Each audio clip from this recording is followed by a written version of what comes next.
Welcome to Bullseye Movies Recaps. Tommy Norris' decision at the end of Landman Season 2 marked the most significant turning point the series has seen so far, fundamentally reshaping not only his personal journey but the entire future direction of the show. By launching his own oil company in the season finale, Tommy didn't just save himself from professional ruin, he effectively reinvented the story engine of Landman going forward. Understanding CTT Oil Exploration and Cattle, how it came to exist, and what it represents is now essential to understanding what Landman Season 3 will become. When Tommy was fired from M-Tex in Episode 9 of Season 2, the show deliberately left viewers hanging. For a series built so completely around Billy Bob Thornton's presence and charisma, losing Tommy's position at M-Tex felt almost like removing the foundation from beneath the story. At first glance, the most logical answer appeared simple. Tommy could always go back to being what he had always been at heart, a landman for hire.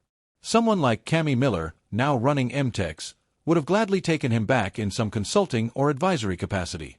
But Landman has never been a show about comfort or safety, and Tommy Norris has never been a character content with playing it safe. Rather than working for someone else's company again, Tommy chose to build something of his own from the ground up. This choice immediately reframed the series. With Landman Season 3 already confirmed, it became clear that the show was not ending Tommy's story, it was resetting it. And at the center of that reset is CTT Oil Exploration and Cattle, a company born out of desperation, experience, family loyalty, and calculated risk. Tommy's path to founding his own oil company was anything but straightforward. The first obstacle he needed to overcome was the legal stranglehold M-Tex had on Cooper Norris land leases. Cooper, Tommy's son, had purchased the land years earlier and had already proven its value by striking oil multiple times.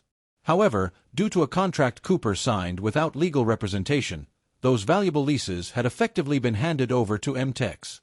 Recognizing an opportunity hidden inside that mistake, Tommy enlisted Nate's help to dismantle the agreement. That victory, however, came with a serious financial complication. To fully free the land, Tommy needed $44 million, plus interest, to reimburse M-Tex. Instead of approaching traditional lenders or oil industry investors, Tommy went to Gallino, a powerful and dangerous figure with deep financial ties to M-Tex. This was a bold move, especially considering Tommy's long history of opposing Gallino and his questionable business practices. Gallino was not someone easily persuaded, and he already had significant money tied up in M-Tex.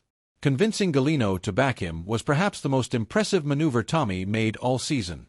Rather than appealing to emotion or loyalty, Tommy appealed to cold, hard logic. He framed Cooper's land project as something that was simply too big to fail. The land had already produced oil multiple times, proving its viability beyond speculation. In essence, Tommy argued that Gallino's investment in M-Tex was already in danger, and backing CTT Oil Exploration and Cattle was the smartest way to recover whatever losses were coming. Gallino agreed. Not only did he provide the $44 million needed to repay M-Tex, but he also invested an additional $18 million specifically for drilling new wells. This funding transformed Tommy's idea from a last-ditch effort into a legitimate, well-capitalized oil venture with immediate potential. With the money secured, Tommy faced a surprisingly mundane but crucial problem: naming the company. Because Gallino was prepared to write the check immediately, Tommy didn't have the luxury of checking name registries or brainstorming branding.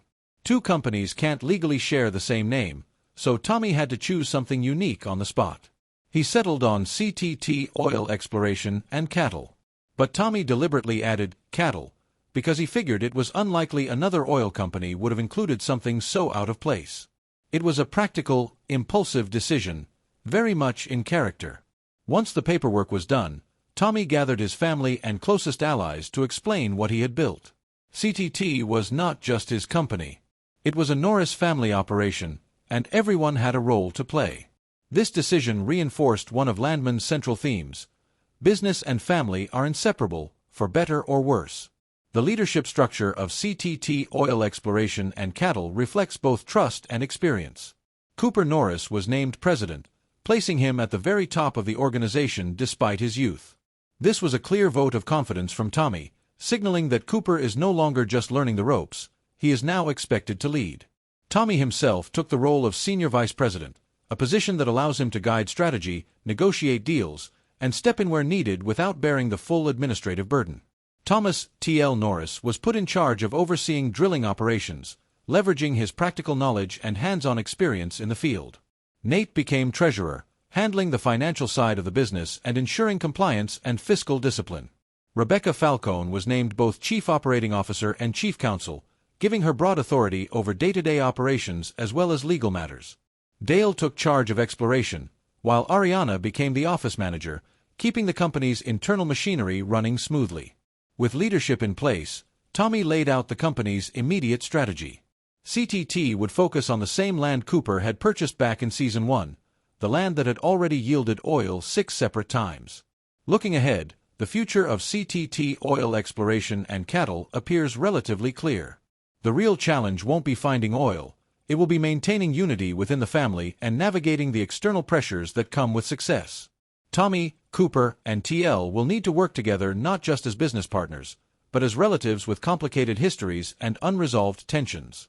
In contrast, the outlook for Cami and M-Tex is far less certain.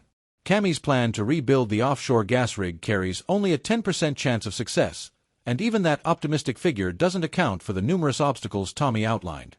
Environmental hazards, engineering failures, regulatory issues, and spiraling costs all loom large. There's a strong possibility that Cami's gamble will fail, leaving M-Tex either bankrupt or forced into a sale. Nate has already advised her to sell while the company still holds value, reminding her that Monty's original vision for M-Tex was always to flip it for profit. Whether Cami will heed that advice remains to be seen. Cami's pride and determination may push her to see the project through to the bitter end, even if it means sinking with the company. Yet unlike many characters in Landman, she has a safety net. Monty left behind an enormous trust fund for Cami and their children, ensuring that even total failure wouldn't strip her of wealth or comfort. As a result, M-Tex and Cami are likely to fade into the background in Season 3. The narrative focus is shifting decisively towards CTT Oil Exploration and Cattle and the Norris family's attempt to build something lasting on their own terms. In short, Tommy Norris didn't just survive the end of Season 2, he evolved. By founding CTT, he transformed himself from an employee navigating corporate politics into an owner shaping his own destiny.